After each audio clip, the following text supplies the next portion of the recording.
एक ऐसा बच्चा जो कि अपने भाई के साथ पहले से ही बहुत अकेला रहता था, लेकिन इसीलिए क्योंकि उसके माता और पिता उसको पहले से ही बचपन में अकेले छोड़ के चले गए थे। और वो बच्चा अपने छोटे भाई को बहुत ही ज्यादा पसंद करता था और उससे प्यार करता था। अपने छोटे भाई को बचाने के लिए किसी भी हद तक जा सकता था, लेकिन एक ही दिन उसके सामने उसी के छोटे भाई को कोई आके मार देता है और हमें पता चलता है कि उसी गुस्से से उसके पास एक वॉरियर बॉडी है जिससे वो सबसे बदला लेता है। वो उस वर्ल्ड का सबसे ताकतवर स्पिरिट गार्जियन बनता है।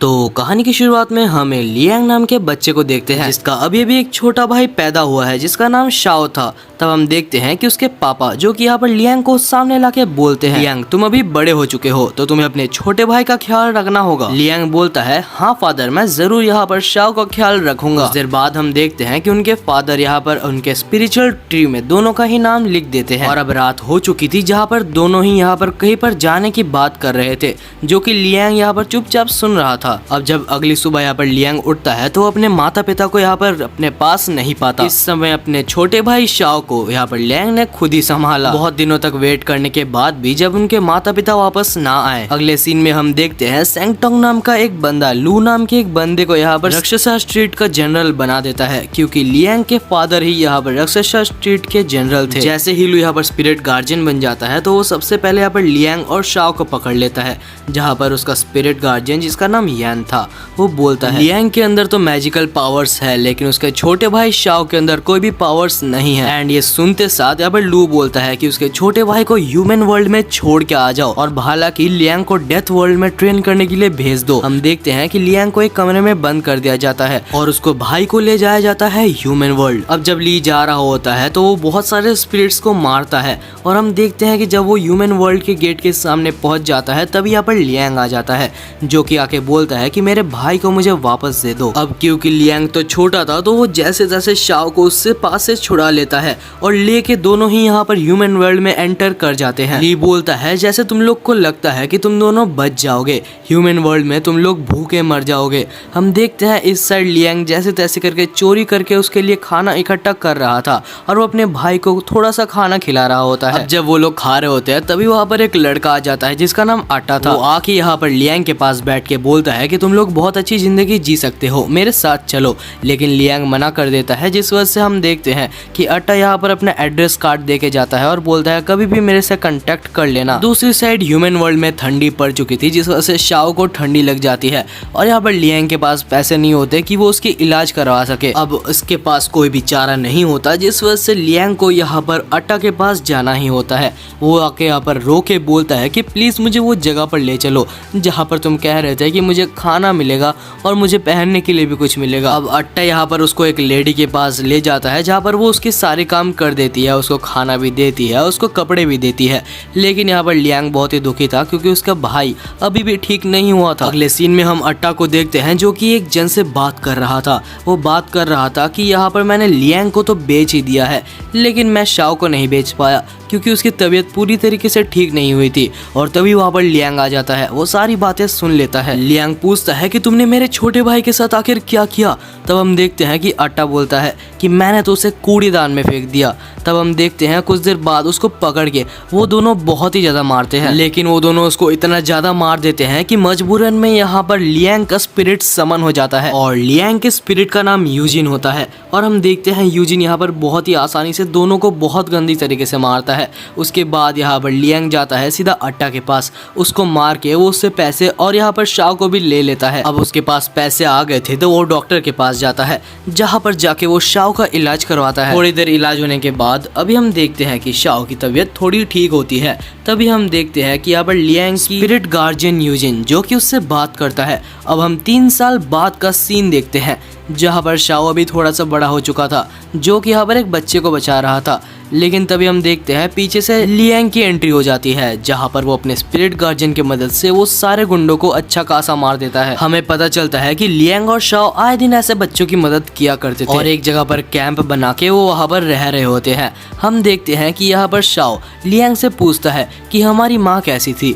तब लियांग बताता है कि वो बहुत ही खूबसूरत थी और जहाँ तक हमारी पापा की बात है तब वो तो बहुत ही हैंडसम और बहुत ही लंबे थे और अगर देखा जाए तो हमारी वर्ल्ड की वैल्यूज बहुत ही ज़्यादा बड़ी होती थी।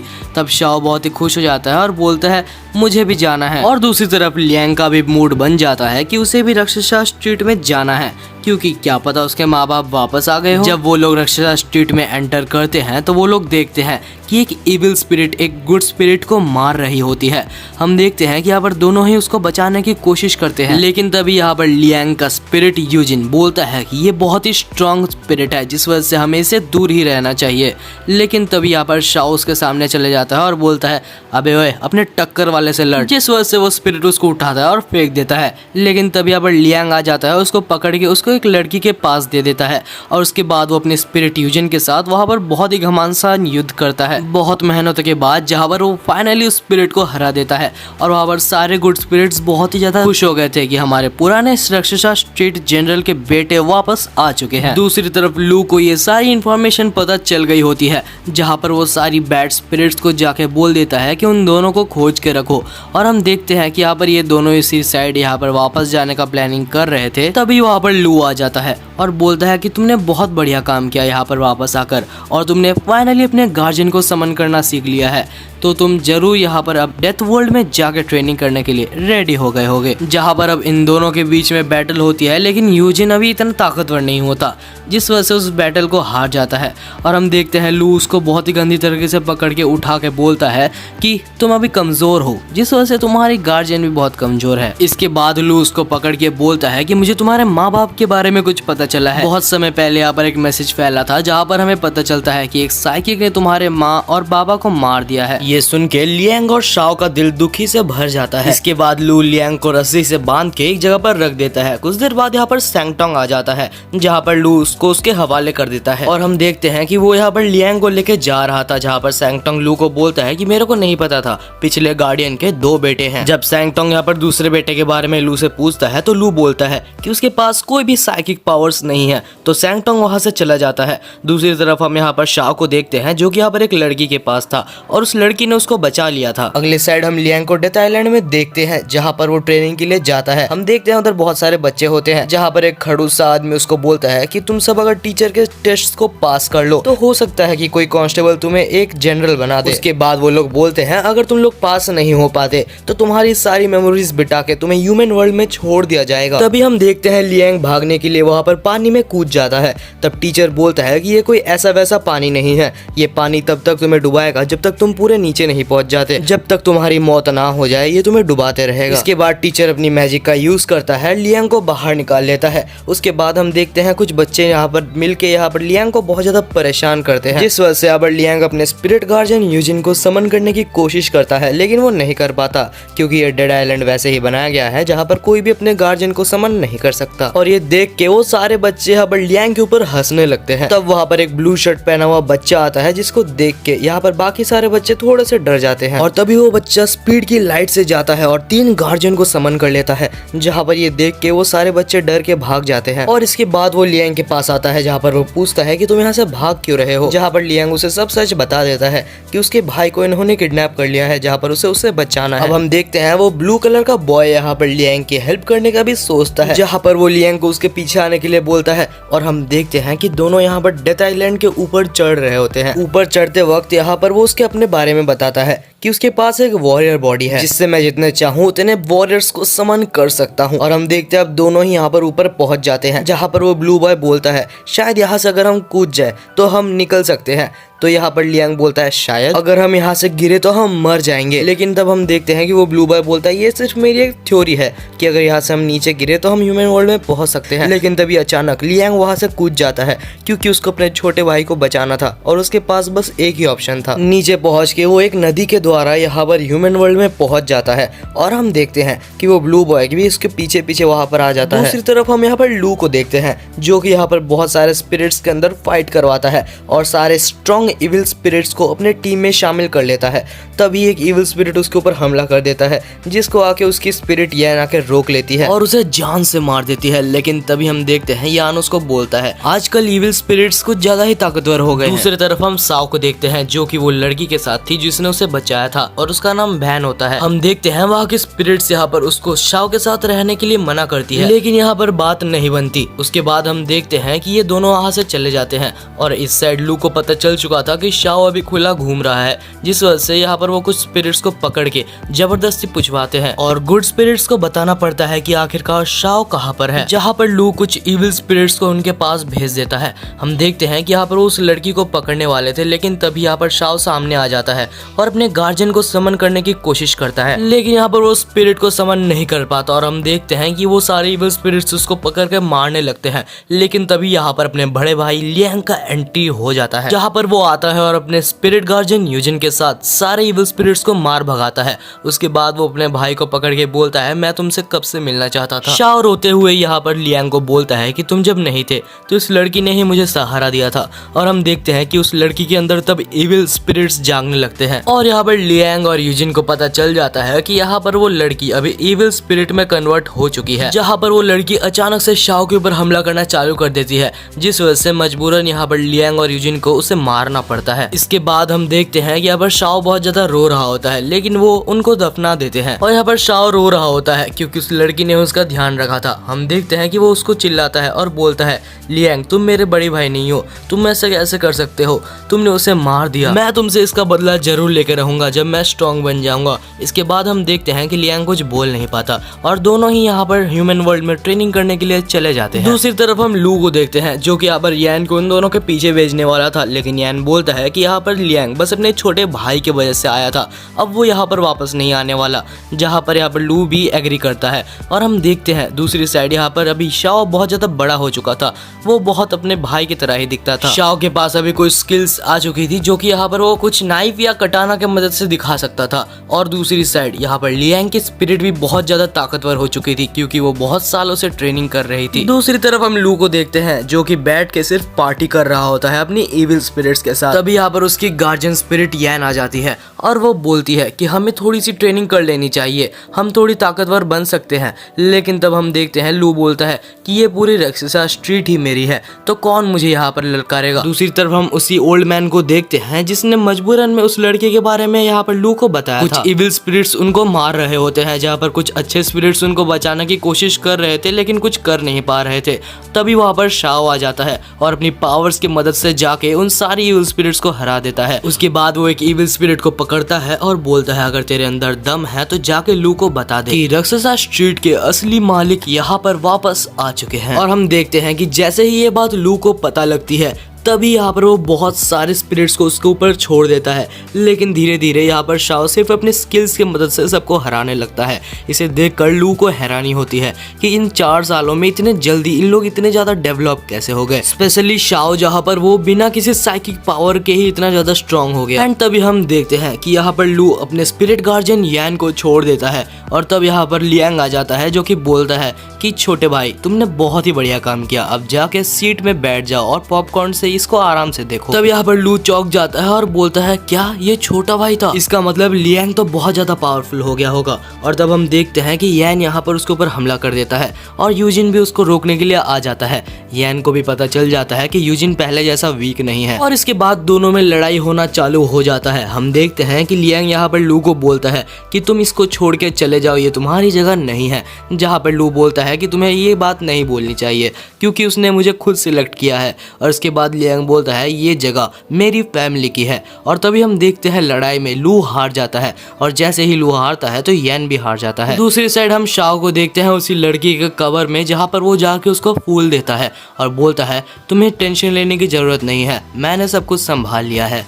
अब जब लियांग और शाओ वहां से चले जाते हैं तब हम देखते हैं लू को जो कि बोलता है, मैं इतने जल्दी रक्षसा स्ट्रीट को मेरे हाथ से जाने नहीं दूंगा। अब यहाँ पर लू एक मिस्टीरियस सी ट्री का बार्क को खा लेता है जिससे उसके अंदर बहुत सारी साइकिक पावर आ जाती है। इसके बाद उस ट्री के बारे में लू उनको बता के घमंड मारता है और हम देखते हैं कि अब यान और लू दोनों की ही पावर बहुत ज्यादा बढ़ चुकी है। अब यहाँ पर लू को लियांग और यूजिन मिलकर भी नहीं रोक पा रहे थे, जहाँ पर अब लू उसको पकड़ के बहुत ज्यादा मारता है। फिर यहाँ पर लू बोलता है कि तुम्हें आखिर ये इस रक्षिता स्ट्रीट के बारे में पता ही क्या है जो तुम इसकी जनरल बनने की बातें करते हो। और हम देखते हैं तब उसको फिर से मारने ही वाला था, तभी शाओ उड़ता हुआ एक चेहरे पे उसके लात मारता है और उसको साइड कर देता है। और तभी यूजिन यहाँ पर लियांग और शाओ को पकड़ता है और ह्यूमन वर्ल्ड की तरफ भागने लगता है। शाओ के उस चेहरे पे लात से लू को कोई फर्क नहीं पड़ता। इसके बाद हम देखते हैं लू अपने इविल स्पिरिट्स को भी उस ट्री की बार को खिला देता है, जिस वजह से रक्षिता स्ट्रीट में पूरी तहलका मच जाता है। वहीं पर यूजिन बोलता है कि हम अभी इससे लड़ नहीं सकते, यहाँ पर अभी लू उस ट्री को खाने के बाद बहुत ज्यादा ताकतवर बन चुका है। तब शाओ लियांग को फिर से इधर उधर की बातें बोलने लगता है कि हम फिर से उसी तरह से भाग रहे हैं, आखिर हमारी इतनी ट्रेनिंग का क्या फायदा हुआ। तब अपनी जिंदगी में पहली बार यहाँ पर लियांग शाओ को एक थप्पड़ मारता है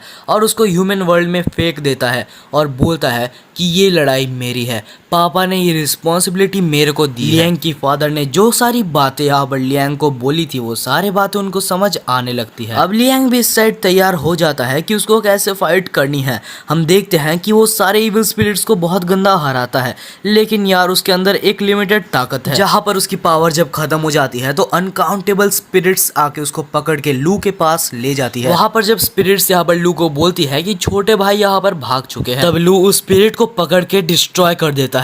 और हम देखते हैं उसके बाद वो लियांग को पकड़ता है और लियांग हंस के कहता है कि तुम मेरे भाई को तो कभी भी नहीं पकड़ सकते। इससे लू को समझ आ जाता है कि वो यहाँ पर ह्यूमन वर्ल्ड में चला जा चुका है और वो डिसाइड करता है कि वो कुछ इविल स्पिरिट्स को ह्यूमन वर्ल्ड में ट्रांसफर करेगा, लेकिन यान यहाँ पर उसको मना करता है क्योंकि यहाँ पर वो रूल्स के खिलाफ है। लेकिन यहाँ पर लू बोलता है रूल्स जाए तेल लेने, और हम देखते हैं कि वो कुछ इविल स्पिरिट्स को यहाँ पर भेज देता है, जहाँ पर गेट के सामने शाओ था जो कि रक्षसा स्ट्रीट में एंटर करने की कोशिश कर रहा था, लेकिन साइकिक पावर के ना होने के कारण वो वहां पर नहीं जा पाता। तभी वहां पर 4-5 स्पिरिट्स आ जाते हैं और यहाँ पर शाओ को बहुत गंदा मारने लगते हैं। और वो इविल स्पिरिट्स इनविजिबल थे जिस वजह से वो उनको देख भी नहीं पा रहा था, लेकिन तब शाओ पानी खोल देता है जिस वजह से वो उनको देख पाता है। इसके बाद अगले सीन में हम देखते हैं एक इविल स्पिरिट आके लू को बोलता है कि हमने छोटे भाई को पकड़ लिया है, लेकिन लू बोलता है लेकिन क्या, उसके बाद बोलो। उसके बाद वो इविल स्पिरिट बोलता है कि हमने उसे नहीं, उसने हमें पकड़ लिया है। और इसके बाद हम गेट में देखते हैं जहाँ पर शाओ एक इविल स्पिरिट के ऊपर रहता है और वो इविल स्पिरिट अचानक से गिर जाती है। अब शाओ थोड़ा सा आगे आता है जहाँ पर लियांग बोलता है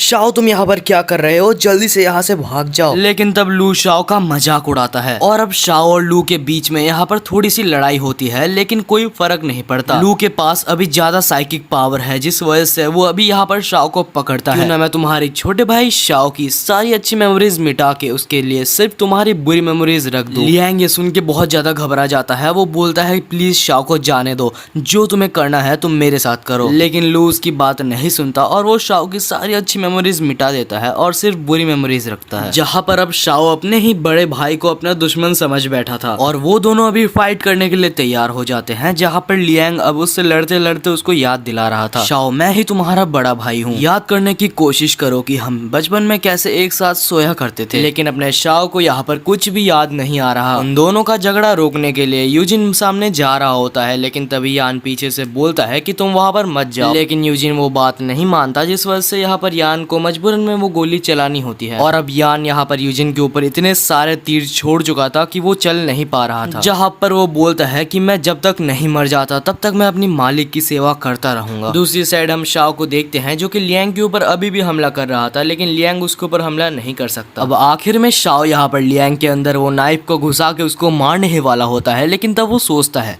कि आखिर मैं इसको मारना क्यों चाहता हूँ। इसके बाद लिटरली शाओ यहाँ पर रोना चालू कर देता है और वो सोचता है कि आखिर मैं रो क्यों रहा हूँ, मुझे तो इसको मारना था लेकिन मैं इसे मार क्यों नहीं पा रहा। लियांग बोलता है क्योंकि तुम मेरे छोटे भाई हो, हमने बहुत कुछ अकेले सहा है, हमने बहुत कुछ अकेले सीखा है, तुम मुझे मार नहीं सकते, ये मुझे पता है। और इसके बाद शाओ को अपनी पुरानी यादें आना चालू हो जाती है, जिससे उसको थोड़ी थोड़ी याद वापस आ जाती है। और तभी वहाँ पर लू आ जाता है और हम देखते हैं कि वो शाओ का हाथ आगे कर देता है, जिस वजह से यहाँ पर वो नाइफ उसके अंदर घुस जाता है और हम देखते हैं कि लियांग यहाँ पर बेहोश हो जाता है। शाओ यहाँ पर बहुत ज्यादा रोता है और वो सोचता है कि आखिर अभी मैं क्या करूं। अपनी सारी पुरानी यादें वापस देखने के लिए आने लगती है। वो सोचता है जब वो छोटा था वो कैसे अपने भाई की उंगली पकड़ा करता था। तभी यहाँ पर शाओ बहुत ज्यादा रोने लगता है, उसको सारी यादें वापस आने लगती है। हम देखते हैं लू को जो कि बोलता है कि तुम चुप रहो, तुम रो क्यों रहे हो। बाद वो शाओ को बहुत ज्यादा टॉर्चर करता है, लेकिन तभी अचानक से रक्षसा स्ट्रीट में हर जगह काले बादल आ जाते हैं और तभी अचानक से यहाँ पर शाओ के ऊपर एक बिजली गिरती है और हम देखते हैं उस बिजली की शक्ति से यहाँ पर उसके अंदर बहुत ज्यादा साइकिक पावर आ जाती है। यूजिन बहुत ही ज्यादा इंजर्ड था लेकिन ये सब देख रहा होता है। वो बोलता है कि शाओ के अंदर कभी भी साइकिक पावर नहीं थी, लेकिन शायद अब हमें पता चल चुका है कि उसकी एक वॉरियर बॉडी है। लू को यहाँ पर वॉरियर बॉडी के बारे में कुछ भी नहीं पता होता क्योंकि वो है ही गधा। तब यैन यहाँ पर लू को बताता है कि वॉरियर बॉडी एक ऐसी बॉडी होती है जो कि एक से ज्यादा स्पिरिट्स को समन कर सकती है। एक नॉर्मल इंसान बस एक ही स्पिरिट को समन कर सकता है। लू बिल्कुल भी इस बात को नहीं मानना चाहता कि शाओ इतना ज्यादा स्ट्रॉन्ग है। यूजिन यहाँ पर एक डेविल स्माइल देता है और बोलता है कि तुम मानो या ना मानो लेकिन वक्त आ चुका है। और हम देखते हैं कि वो अपने पीछे से एक बॉक्स निकालता है। तभी हम फ्लैशबैक में चले जाते हैं। यहाँ पर शाओ की उम्र कम होती है और वो यहाँ पर यूजिन से पूछता है, यूजिन ये तुम्हारे बॉक्स जो तुम्हारे पीछे हमेशा रहता है, आखिर इसमें क्या है? तब यूजिन बोलता है कि इसमें एक स्पेशल वेपन है जो कि शाओ फैमिली के लिए है, तो तुम इसको आखिरकार लियांग को क्यों नहीं दे देते? तब यूजिन बोलता है, नहीं, ये वेपन सिर्फ वॉरियर बॉडी के लिए है। इस वेपन को सिर्फ वॉरियर बॉडी ही संभाल सकता है। जहाँ पर प्रेजेंट में हम देखते हैं कि यहाँ पर यूजिन अपने बॉक्स को निकाल के अपने आप का सेक्रीफाइस करता है, जहाँ से 7 जनरल बाहर आते हैं। स्पिरिट वर्ल्ड में जनरल एक बहुत ही पावरफुल चीज होती है और यहाँ पर 7 जनरल बोलते हैं तो शायद यूजिन तुम्हें यहाँ पर शाओ फैमिली का एक वॉरियर बॉडी मिल चुका है। यूजिन बोलता है कि हाँ मुझे एक वॉरियर बॉडी मिल चुका है और वो लियांग का छोटा भाई शाओ है। लेकिन तब जनरल्स बोलते हैं कि लेकिन यहाँ पर शाओ तो बहुत ज्यादा छोटा है और वो हमारी पावर्स को कंट्रोल नहीं कर पाएगा। तब यूजिन बोलता है कि मैं दोनों के साथ बचपन से हूँ और ये दोनों मुझे बहुत ज्यादा पसंद है और इन दोनों की बॉन्डिंग की वजह से मैं आप सबको ये श्योरिटी दे सकता हूँ, शाओ धीरे धीरे आप सभी की पावर्स को कंट्रोल करना सीख जाएगा। और क्योंकि अब यूजिन अपना सेक्रीफाइस दे चुका था तो हम देखते हैं 7 में से एक जनरल नीचे आता है, वो भी अपने असली फॉर्म में। उस जनरल का नाम हमें सूचू बताया जाता है जो कि आके यहाँ पर यूजिन को श्योरिटी देता है कि मैं इन दोनों का हमेशा ख्याल रखूंगा। ये सुन के यूजिन बहुत ज्यादा खुश होता है और हम देखते हैं बाकी 6 जनरल को भी अभी मानना ही पड़ता है। और इसके बाद यहाँ पर यूजिन अपना सेक्रीफाइस दे देता है और हम देखते हैं 7 जनरल अभी शाओ के अंदर जा चुके थे, जहाँ पर फाइनली अभी शाओ के अंदर भी कुछ साइकिक पावर्स आ चुकी थी और वो बहुत ही ज्यादा ओवर पावर्ड मेन कैरेक्टर बन जाता है यहाँ से। और इसके बाद हम देखते हैं कि यहाँ पर वो अपने एक गार्डियन को समन करता है। यहाँ पर यूजिन की दी गई वेपन भी शाओ के पास ही थी। इसके बाद हम देखते हैं कि यान सूचो के ऊपर हमला करने के लिए जाता है लेकिन सूचो उसको गले से पकड़ के उठा देता है और उसको बच्चे की तरह मारने लगता है। जहाँ पर अब शाओ उस वेपन की मदद से या फिर अपने ही स्किल्स की मदद से लू के बहुत ज्यादा मजे ले रहा था। वो लू को बहुत गंदी तरीके से पीटता है। अब शाओ की पावर के सामने लू की पावर कुछ भी नहीं थी। तो लू यहाँ पर अपने सारे इविल स्पिरिट्स को शाओ के ऊपर छोड़ देता है, जहाँ पर कुछ इविल स्पिरिट्स तो उसको ही मारने लगती है और बाकी इविल स्पिरिट्स जो कि शाओ के ऊपर अटैक करने वाली थी। तब शाओ डिसाइड करता है कि वो अपने फुल पावर का यूज करेगा, जहाँ पर वो पूरे इलाके को एक ही बार में उड़ा देता है। और हम देखते हैं कि शाओ को उस ब्लास्ट से कोई भी डैमेज लगने से पहले ही शूचू ने उसे बचा लिया था और वहाँ पर यैन भी लू को लेके भागने लगता है, जहाँ पर गधा लू अभी भी चिल्ला रहा होता है कि शाओ से हम ऐसे हार नहीं सकते। मैं तुम्हें ऑर्डर देता हूँ यैन कि तुम अभी भी उससे लड़ोगे। यैन के पास अभी कोई और भी दूसरा ऑप्शन नहीं होता जिस वजह से उसे उससे लड़ना पड़ता है, लेकिन वो उससे बहुत ज्यादा मार खा जाता है। यैन की हेल्थ बहुत ज्यादा कम हो चुकी थी और तभी हम देखते हैं कि यहाँ पर दूसरी साइड शाओ सारे इविल स्पिरिट्स को खत्म कर चुका था। कुछ इविल स्पिरिट्स होती हैं जो कि यहाँ पर लू से बदला लेने के लिए जा रही होती है। तब हम देखते हैं कि यैन यहाँ पर आके उन सबको हरा देता है और क्योंकि यैन अभी बहुत ज्यादा लड़ चुका है, वो इतना ज्यादा इंजर्ड है कि वो उधर ही मर जाता है। और अब ये सब होता हुआ देख कि यहाँ पर उसका यैन भी उसके पास नहीं है। अब उसकी दिमागी हालत बिल्कुल खराब हो चुकी थी और तभी सूचू यहाँ पर लू को मारने वाला होता है, लेकिन तभी शाओ आके उसको रोक देता है और फिर बोलता है कि अभी इतना जल्दी इसको मारने नहीं दूंगा। और उसके बाद वो जाकर उसको ह्यूमन वर्ल्ड में फेंक देता है, जहाँ पर वो जाके कुछ ह्यूमन से पंगा ले लेता है और बहुत ज्यादा मार खाता है। दूसरे साइड हम शाओ को देखते हैं जो कि अपने भाई का इंतजार कर रहा था। उसके स्पिरिट को सैंगटोंग लेके चली गई थी और हम देखते हैं कि यहाँ पर रक्षसा स्ट्रीट के कुछ मेंबर्स बोल रहे थे कि इसको अभी से रक्षसा स्ट्रीट का जनरल बना दो। और कुछ देर बाद हम देखते हैं कि सैंगटोंग उसके भाई के स्पिरिट को लाके उसको दे देता है, उधर से जल्दी भाग जाता है। लेकिन फिर सैंगटोंग आता है और बोलता है कि अगर तुम्हें रक्षसा स्ट्रीट का जनरल ही बनना है तो तुम्हें डेथ आइलैंड में यहाँ पर ट्रेनिंग करनी चाहिए। जहाँ पर पहले शाओ तो मना कर देता है, लेकिन लियांग के कहने पर, क्योंकि लियांग ने उस पूरी जगह को देखा था, तो वो बोलता है तुम्हें वहाँ पर ट्रेनिंग करनी चाहिए, जिससे हम देखते हैं कि शाओ वहाँ पर ट्रेनिंग करने लग जाता है। दूसरी साइड लियांग अपने पुराने घर जो कि टूट गया था उसको वापस से बनाने की कोशिश कर रहा था। और अब हम देखते हैं कि बहुत साल बीत चुके होते हैं, जहाँ पर शाओ बहुत ज्यादा ट्रेनिंग करके वापस फाइनली आ चुका होता है एंड वो लिटरली यहाँ पर लियांग से भी हाइट में बड़ा हो चुका था, क्योंकि लियांग एक स्पिरिट है जिसकी हाइट नहीं बढ़ती और क्योंकि शाओ एक वॉरियर बॉडी में था तो इसलिए उसकी हाइट बढ़ चुकी थी। तब लियांग बोलता है कि फाइनली मैं भी एक छोटा भाई बन गया। वहाँ पर दोनों एक दूसरे की उंगली पकड़ते हैं और हम देखते हैं कि यहाँ पर ये सीजन एंड हो जाता है। अब हमें बहुत टाइम बाद का सीन दिखाया जाता है जहाँ पर हमें एक लड़की दिखाई जाती है जिसका नाम सियलिंग होता है। सैंगटोंग उसे कार्ड देके बोलता है तो क्या तुम्हें अपनी भविष्य जानना है, लेकिन भाई वो लड़की उसको इग्नोर मार देती है। एंड इसके बाद हम देखते हैं कि वो यहाँ पर ट्रैफिक लाइट को ना देखते हुए चल पड़ी थी, जहाँ पर वो एक जन से टकरा जाती है और ये और कोई नहीं हमारा बंदा शाओ था जो कि इतना ज्यादा बड़ा हो चुका है। और फिर शाओ तब बोलता है अरे ए मूर्ख बालक अपनी छवि सुधार। और उसके बाद हम देखते हैं कि वो यहाँ पर जो गिरा हुआ खाना होता है उसका पैसा मांगता है। वो लड़की चिल्लाती है और बोलती है लेकिन मैं पैसा क्यों दूं। उसके बाद वो देखती है कि वहाँ पर रेड सिग्नल हो रहा था। और इसके बाद हम देखते हैं कि शाओ को यहाँ पर पैसे मिल चुके होते हैं। इसके बाद शेलिंग को हम देखते हैं कि वो हर जगह पर जाके इंटरव्यू दे रही होती है जॉब के लिए, लेकिन बेचारे को कोई भी सिलेक्ट नहीं करता, जिस वजह से वो सोच रही होती है आखिर मैं इतनी सुंदर हूँ इसलिए सब मेरे से जल रहे हैं, जिस वजह से मेरे को कोई भी यहाँ पर जॉब नहीं देना चाहता। इसके बाद वो अपने घर में आ जाती है जहाँ पर वो जाके अपनी रिफ्रेश हो जाती है। उसके बाद वो बैठी थी तभी उसको एक फोन में मैसेज आता है। मैसेज में उसको एक जन ने इंटरव्यू के लिए बुलाया होता है, जिस वजह से वो बहुत ज्यादा खुश हो जाती है। और उसके बाद वो रेडी हो जाती है, जिसके बाद वो यहाँ पर इंटरव्यू के लिए निकल जाती है। जब वो उस जगह पर पहुंच जाती है तब हम देखते हैं कि वो एंट्रेंस के ऊपर रक्षिसा स्ट्रीट लिखा हुआ होता है। जब वो उस गेट के अंदर एंट्री करती है तो वो दिया गया कार्ड वहाँ पर चमकता है, लेकिन जब वो यहाँ पर एंटर कर जाती है तो बदकिस्मती से वो पूरे रास्ता ही भूल जाती है। जहाँ पर रास्ता ढूंढने के चक्कर में वो यहाँ पर घोस्ट ज़ॉम्बी से मिल जाते हैं और देखते ही देखते वहाँ पर बहुत सारे ज़ॉम्बी घोस्ट आके उस लड़की को पकड़ लेते हैं। दूसरी साइड हम अपने दो लौंडे को देखते हैं जो कि यहाँ पर अपनी स्कूटी ठोक दी थी और उसके बाद उसको रिपेयर कर रहे थे। शाओ और लियांग को यहाँ पर पता चल जाता है कि यहाँ पर रक्षसा स्ट्रीट के अंदर कोई ह्यूमन एंट्री कर चुका है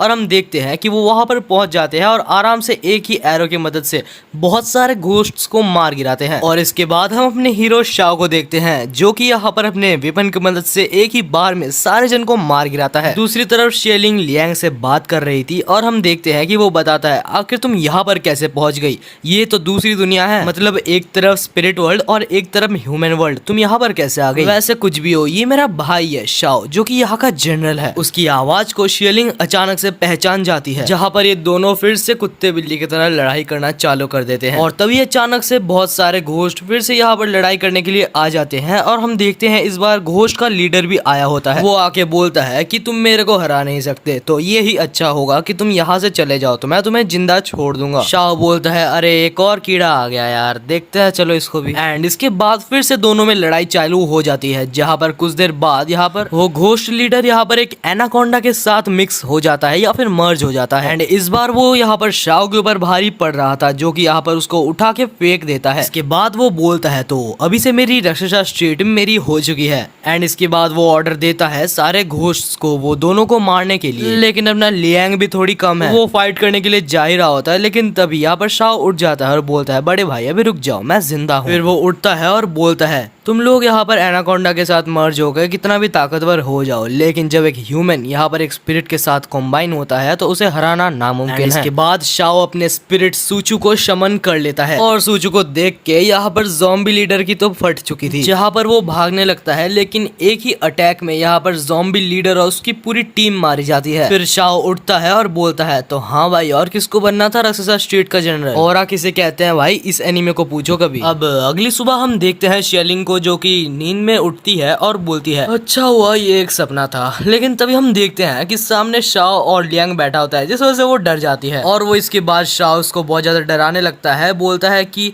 रक्षसा स्ट्रीट के अंदर तो सिर्फ वही एंट्री ले सकते हैं जिनके पास साइकिक पावर्स हो, लेकिन फिलहाल तुम्हारे अंदर से कोई भी साइकिक पावर्स हम दोनों को महसूस नहीं हो रही। डर के मारे शेलिंग यहाँ पर अपना बैग फेंक के शाओ के ऊपर मारती है, जिससे वही कार्ड निकलता है। उस कार्ड से दोनों को पता चलता है कि ये कार्ड तो साइकिक कार्ड है, और इससे शेलिंग दोनों को बताती है कि मेरे को एक बंदे ने मैसेज किया था जिस वजह से मैं इधर आई। और उसके बाद जब वो मैसेज को देखते हैं तो दोनों ही शॉक हो जाते हैं, क्योंकि उस मैसेज को सिर्फ वही पढ़ सकते हैं जो कि साइकिक पावर्स को रीड करना जानते हो। इसके बाद हम देखते हैं शाओ जो कि शेलिंग को अपने जगह पर वापस छोड़ने जा रहा था। वहाँ पर बाइक पे वो शेलिंग पूछती है कि आखिर तुम हो कौन। शाओ बताता है कि मेरे पापा यहाँ के जनरल थे, जिसके बाद यहाँ पर एक जन ने कब्जा कर लिया था, जिससे हम लोग बहुत मुश्किल से बचे थे, और फिलहाल मैं यहाँ का जनरल हूँ। इसके बाद शेलिंग बोलती है मैंने तो इसे बहुत छोटा सा सिटी समझा था, लेकिन ये तो बहुत ही बड़ा है। शाओ बोलता है हाँ पहले ये छोटी ही थी, लेकिन अभी वो स्पिरिट्स बढ़ने के चलते इस सिटी को भी बड़ा करना पड़ा। इसके बाद यहाँ पर शेलिंग बोलती है कि वो तुम्हारे साथ जो जो था जिसने तुम्हारा साथ दिया, आखिर वो कौन है?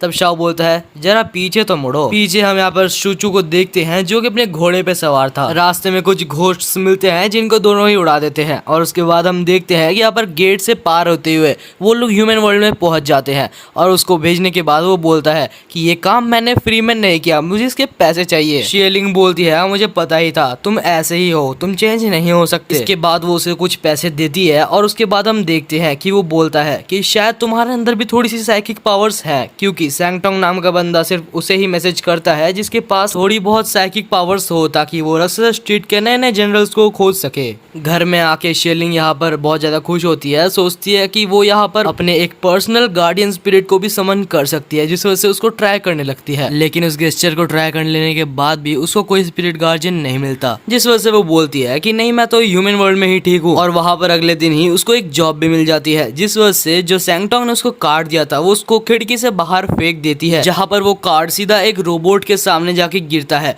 और हम देखते हैं कि वो उस रोबोट ने वहां से सारी इन्फॉर्मेशन शियलिंग के बारे में वहां से निकाल ली थी और वो रोबोट सीधा शियलिंग की सारी इन्फॉर्मेशन उसके बॉस को दे देता है, जहाँ पर वो बोलता है कि उसको पकड़ लो। दूसरी साइड यहाँ पर शियलिंग रेडी हो रही थी अपने जॉब में जाने के लिए और तभी वहां पर वो रोबोट आ जाता है, लेकिन तभी सैंगटोंग भी वहां पर आ जाता है, जिस वजह से उस रोबोट को वो मार गिराता है। वो बोलता है कि ये पूरी ऑर्गेनाइजेशन तुम्हारी स्पिरिट गार्जियन को पाने के लिए कुछ भी कर सकती है, तुम जल्द से जल्द राक्षस स्ट्रीट के लिए निकल जाओ। लेकिन यहाँ पर रोबोट्स की संख्या बहुत ज्यादा बढ़ चुकी थी और सैंगटोंग अकेला उसको कैसे रोकता। लिफ्ट में भी रोबोट्स थे, वो छत में जा चुकी थी, लेकिन छत में भी रोबोट्स आ जाते हैं। तब सैंगटोंग वहां पर उसको नीचे भेज देता है। अब जब वो राक्षस स्ट्रीट जा रही थी तो वो सिर्फ दौड़ रही थी, जिस वजह से वो रास्ते में नहीं देखती और तभी एक ट्रक उससे टकराने वाला था, लेकिन तभी वो ट्रक के खुद ही टुकड़े हो जाते हैं। और ये किसी और ने नहीं बल्कि शियलिंग के स्पिरिट ने ही किया होता है। उसकी स्पिरिट की झलक अब शियलिंग और साथ ही साथ ऑर्गेनाइजेशन भी देख चुकी थी। और भाई जरा यहाँ पर शियलिंग की स्पिरिट को देखो जो कि यहाँ पर कितनी ज्यादा खतरनाक लग रही है। दूसरी साइड यहाँ पर शियलिंग राक्षस स्ट्रीट पहुंच चुकी थी, जहाँ पर शाओ नहीं होता क्योंकि वो ह्यूमन वर्ल्ड में कुछ डिलीवरी करने के लिए गया होता है। और यहाँ पर शियलिंग शाओ की बुराई कर रही होती है, तभी शाओ यहाँ पर आ जाता है और वो बोलता है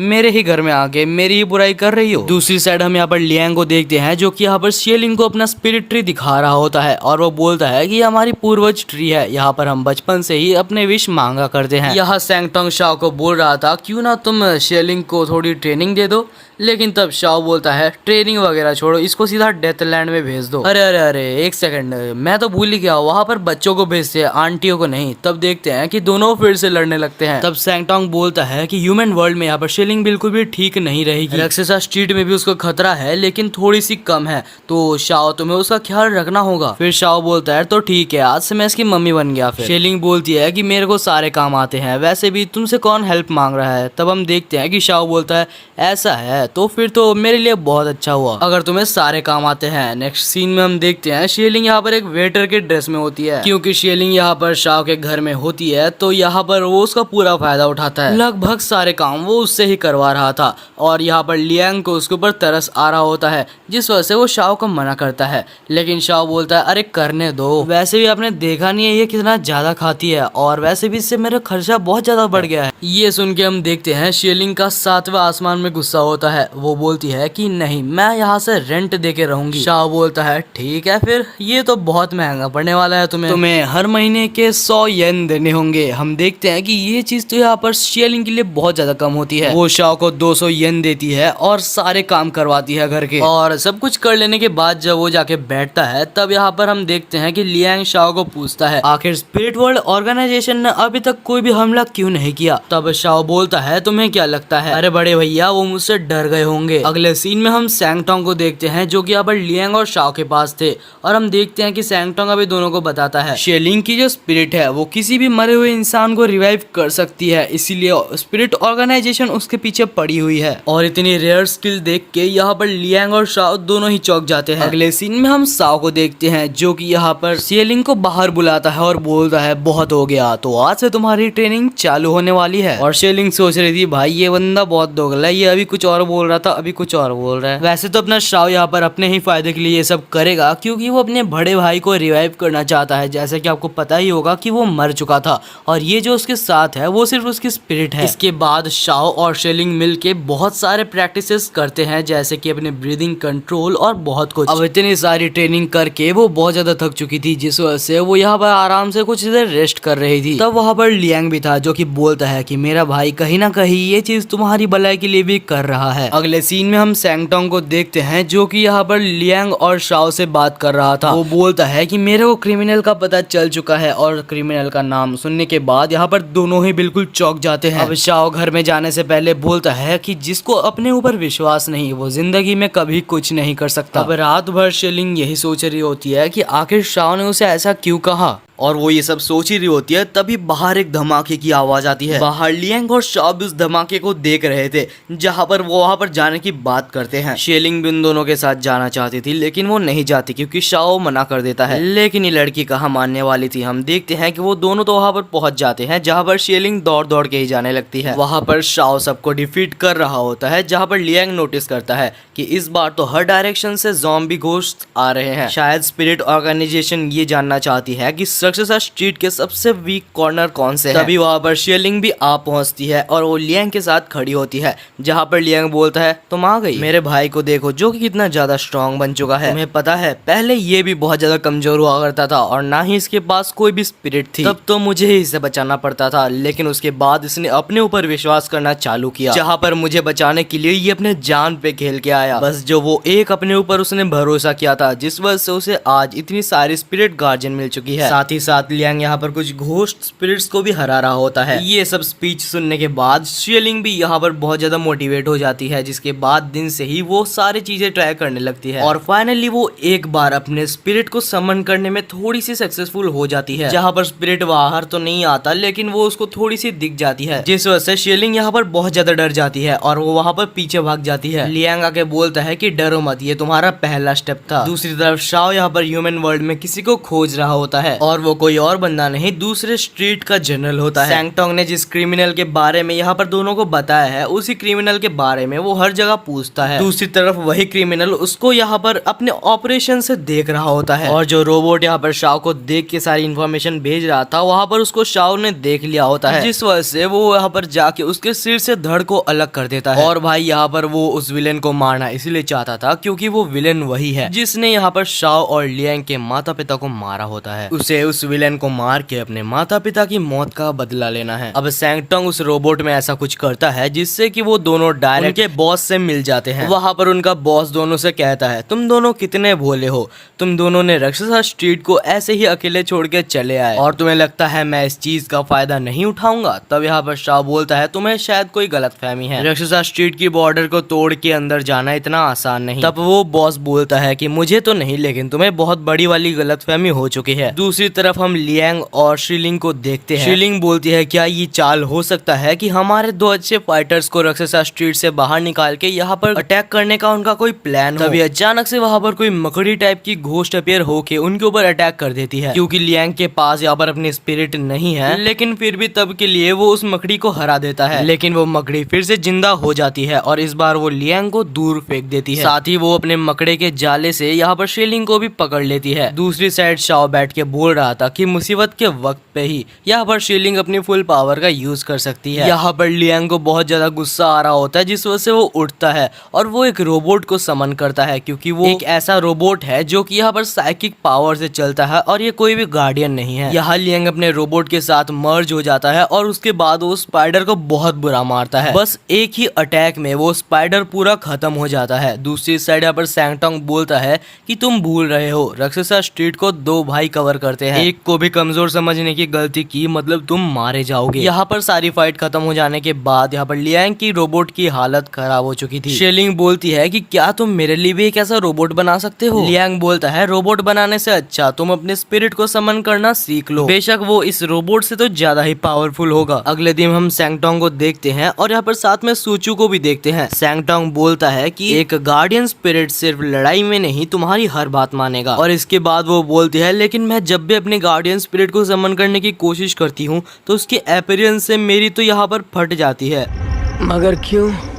शाओ बोलता है तुम उससे धीरे धीरे कोऑर्डिनेट कर जाओगी। वो उससे कुछ मूव्स करवाता है लेकिन वो कोई काम नहीं देती और वो बोलता है मुझे समझ आ गया कि तुम्हारी स्पिरिट को बाहर कैसे निकालना है। इसके बाद वो शेलिंग को लेता है सूचू के साथ और उसको घोस्ट ज़ॉम्बीज के पास जाके छोड़ के उधर से भाग जाता है। कुछ देर बाद जब वो घोस्ट ज़ॉम्बीज यहाँ पर शेलिंग के ऊपर अटैक करते हैं तो वो बहुत कोशिश करती है लेकिन वो अपनी स्पिरिट को बाहर नहीं निकाल पाती, जहाँ पर बाकी तीनों आ जाते हैं और उन ज़ॉम्बीज को मार देते हैं। उन तीनों को समझ आ जाता है कि शेलिंग की स्पिरिट यहाँ पर बाहर इसीलिए नहीं आ पा रही क्योंकि वो स्पिरिट यहाँ पर उसके ही हार्ट चेन से बंधी हुई है। अगले सीन में हम सैंगटोंग को देखते हैं जो कि शाओ को बोलता है क्यों ना हम शेलिंग को उस टहनी को खिला दे, इससे तो ये श्योर है कि वो अपनी स्पिरिट को तो समन ही कर लेगी। लेकिन तब शाओ मना कर देता है, बोलता है कि वो ट्री मेरी फैमिली की है और मैं नहीं चाहता कि वो किसी और के हाथ लगे। ये सब बात यहाँ पर शेलिंग सुन चुकी थी जिस वजह से उसे सब कुछ बताना पड़ता है। सब जानने के बाद वो खुश हो जाती है कि उसे अभी ज्यादा देर इंतजार नहीं करना पड़ेगा। लेकिन जब शाओ मना कर देता है तो वो बहुत ज्यादा दुखी हो जाती है। दूसरी तरफ लियांग बोलता है शाओ मुझे पता है तुम लू के बारे में अभी तक नहीं भूले, लेकिन शेलिंग वैसी नहीं है, वो अपने पावर्स को अच्छाई के लिए ही यूज करेगी। दूसरी तरफ शेलिंग उदास बैठी हुई थी जहाँ पर सैंगटोंग आके उसको थोड़ा सा दिलासा देता है। यार इसकी आगे की स्टोरी बहुत ज्यादा इंटरेस्टिंग है, वो सारे रिवेंजेस, वो सारे स्पिरिट समन।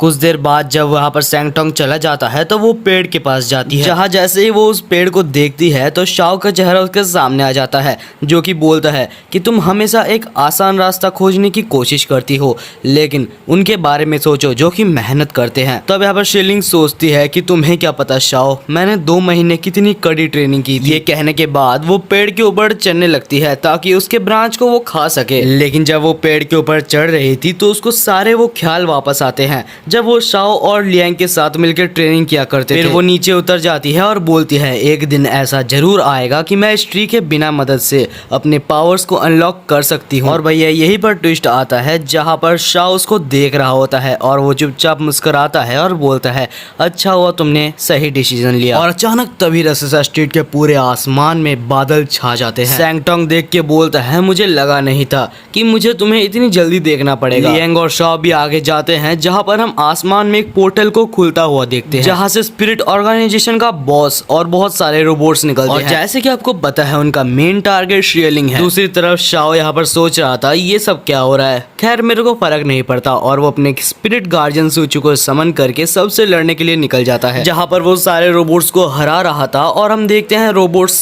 नॉर्मल स्पिरिट्स को पकड़ के मार रहे होते हैं। शाओ लड़ ही रहा होता है कि तभी वहाँ की एक और स्ट्रीट के पास से एक और पोर्टल ओपन होता है। भाई उस स्ट्रीट का जनरल आखिर कर क्या रहा है, मुझे सबको अकेला ही संभालना होगा। दूसरी तरफ यहाँ पर शेलिंग बहुत ही ज्यादा टेंशन में हो गई थी, लेकिन तब यहाँ पर सैंगटोंग और लियांग बोलते हैं तुम शाओ को कम समझ रही हो शेलिंग, तुम्हें पता नहीं है उसकी पावर क्या है। ये बात वो कर ही रही होते हैं कि तभी वहाँ पर एक और पोर्टल ओपन हो जाता है। ये सब देखने के बाद शाओ और लियांग और साथ ही में सैंगटोंग भी बहुत ज्यादा चौंक गए थे क्योंकि स्पिरिट ऑर्गेनाइजेशन बहुत ही इजीली रसेसा स्ट्रीट के बैरियर को तोड़ रही थी। और क्योंकि यहाँ पर बहुत सारे पोर्टल्स ओपन हो चुके थे तो सैंगटोंग को यहाँ पर शेलिंग लास्ट वाले पोर्टल के पास जबरदस्ती भेज देती है। और दूसरी साइड शाओ यहाँ पर बहुत सारे रोबोट्स को मार चुका था लेकिन रोबोट्स का आना बंद ही नहीं हो रहे थे। तो शाओ अपना स्पेशल मूव जो कि एक फायर मूव होता है उसको यूज करता है। जैसे ही शाओ सारे मूव्स को यूज करता है तो वहाँ पर सारे रोबोट्स जल के खाक बन जाते हैं। दूसरी साइड उनका बॉस जो कि बाकी रोबोट्स को शाओ की तरफ छोड़ के वहां से निकल लेता है। दूसरी तरफ लियांग जो कि यहाँ पर एजम्पशन लगा रहा था कि यहाँ पर 3 पोर्टल खुल चुके हैं तो 14 पोर्टल इधर ही खुलने वाला होगा,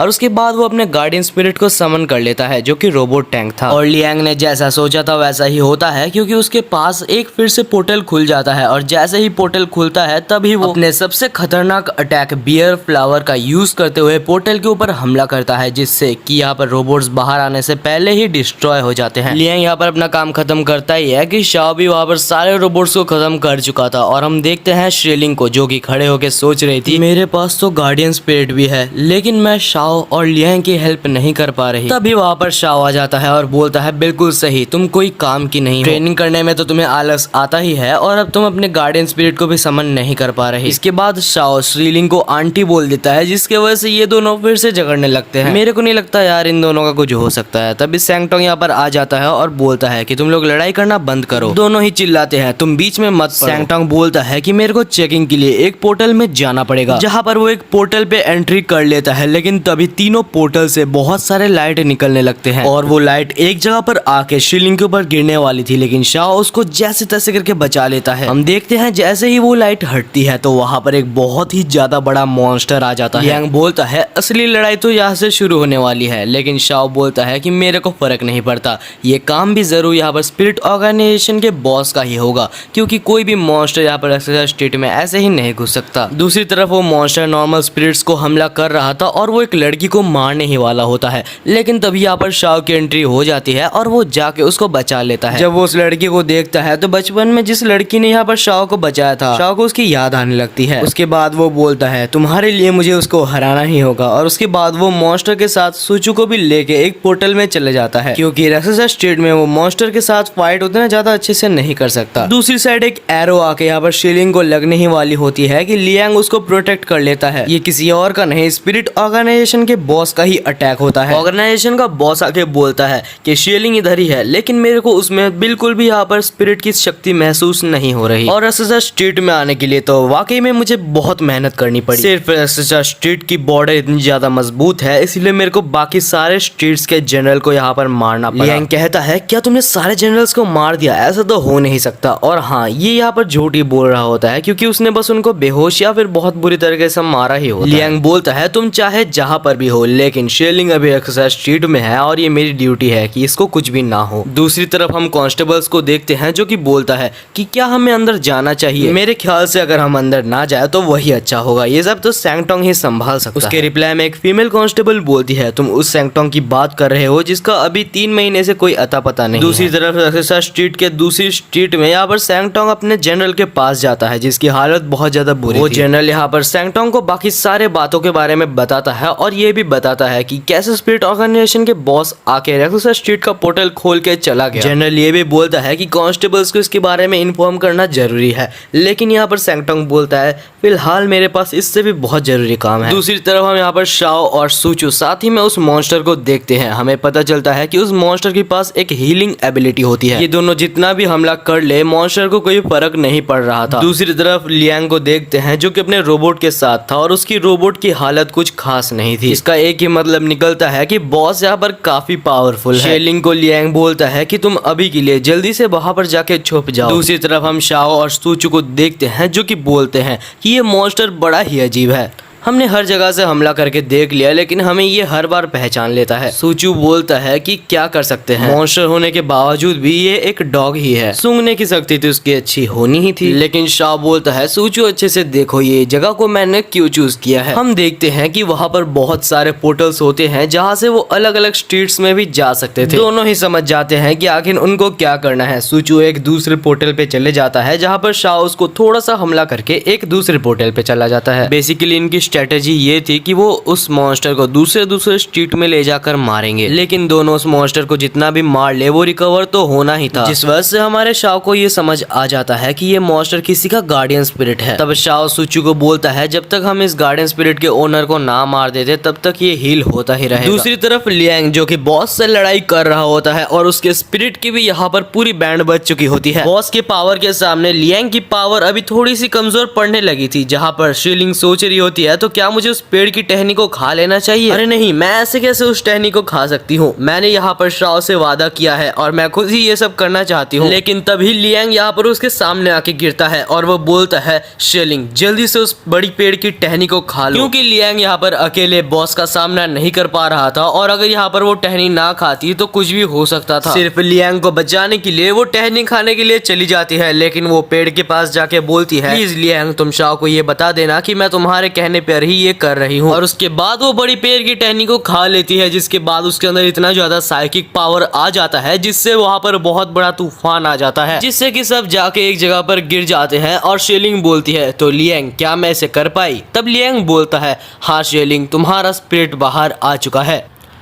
कुछ देर बाद हम शिलिंग की स्पिरिट को देखते हैं, जिसको देख के यहाँ पर सब लोग चौंक जाते हैं क्योंकि वो इतना ज्यादा बड़ा और शक्तिशाली होता है। ऐसा स्पिरिट उसने पहली बार देखा था। लियांग उसको देख के हक्का बक्का रह जाता है क्योंकि वो पहली बार इतना बड़ा स्पिरिट देख रहा था। लेकिन यहाँ पर शिलिंग के स्पिरिट की हालत कुछ ठीक नहीं होती क्योंकि वो बहुत सालों से कैद था, इसलिए उसका मेंटल कंडीशन बिल्कुल ठीक नहीं था। और हम देखते हैं कि उसके स्पिरिट के मुंह से वो बहुत ही खतरनाक लेजर छोड़ रहा होता है, जो कि अगर एक बार बड़े पेड़ को टच कर गया तो वो बिल्कुल डिस्ट्रॉय हो जाएगा। और तभी हम देखते हैं कि बड़े पेड़ के पीछे से कोई एक जन हमला करता है, जिस वजह से वो इविल स्पिरिट यहाँ पर अपना काबू खो देता है और वो बिल्कुल यहाँ पर बड़े पेड़ के ऊपर ही हमला कर देता है। वो लेजर जाके सीधा बड़े पेड़ पे लगता है, जिस वजह से वो पेड़ डिस्ट्रॉय हो जाता है। जैसे ही वो पेड़ डिस्ट्रॉय होता है, उसके अंदर से इतनी ज्यादा स्पिरिट एनर्जी निकलती है कि जितने भी नॉर्मल स्पिरिट्स एक्सोसा स्ट्रीट में थे, सारे उसकी तरफ खींचे चले जा रहे थे। इविल स्पिरिट का बॉस बोलता है कि इस पेड़ के डिस्ट्रॉय होने से ह्यूमन वर्ल्ड और स्पिरिट वर्ल्ड के बीच का जो बैरियर था वो टूट चुका है, जिस वजह से यहाँ पर बहुत सारी प्रॉब्लम्स आने वाली है। भूलना मत कि लियांग भी एक स्पिरिट ही है, तो वो उधर भी खींचा चला जा रहा था, लेकिन वो एक पत्थर को पकड़ा हुआ था। लेकिन कुछ ही देर में लियांग का जो हाथ था वो पत्थर से छूट जाता है। लेकिन पूरे टाइम पे आके शेलिंग यहाँ पर लियांग का हाथ पकड़ लेती है और उसे बचा लेती है। लियांग बोलता है, मुझे माफ करना शेलिंग,